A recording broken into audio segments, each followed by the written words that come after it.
એક શ્રેષ્ઠ ગર્ભધારણ માટે એક શ્રેષ્ઠ સમય પણ હશે, તો માતા પિતા એને કઈ રીતે ચૂઝ કરી શકે?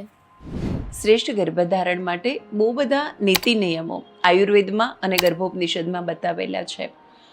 જ્યારે માતા પિતાને ગર્ભધારણ કરવું હોય તો સાધારણ રીતે આપણે એવું જોતા હોય કે ગર્ભધારણ માટે કે હું કરિયરમાં સેટ થઈ જાઉં, અમારા મેરેજને થોડોક ટાઈમ થયો છે, એકબીજાને ઓળખી લઈએ, સમજી લઈએ, અથવા ઘરમાં કોઈ પ્રસંગ આવે છે તે પ્રસંગ પૂરો થઈ જાય, આ માપદંડ હોય કે પ્રમાણ હોય કે ભાઈ આના પછી ગર્ભધારણ કરીશું.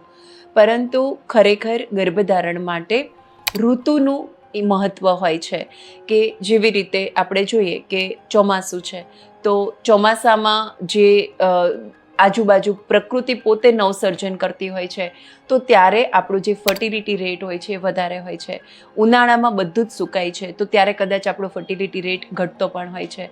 તો પર્ટિક્યુલર ગર્ભધારણ કઈ ઋતુમાં થવું જોઈએ, એ ઋતુમાં પણ કયો મહિનો, એ મહિનામાં પણ કયો દિવસ અને એ દિવસે કયો સમય ગર્ભધારણ માટે શ્રેષ્ઠ છે. આટલું જ નહીં, પરંતુ બાળકને ધારણ કરવું એક યજ્ઞ જેટલું પવિત્ર કામ છે. તો જેમ આપણા ઘરમાં કોન્શિયસ કન્સેપ્શનને લગતી વધુ માહિતી મેળવવા માટે અમારો પોડકાસ્ટ જોઈ શકો છો અને 11 તારીખના કોન્શિયસ કન્સેપ્શન ક્લાસમાં આજે જ જોડાઓ.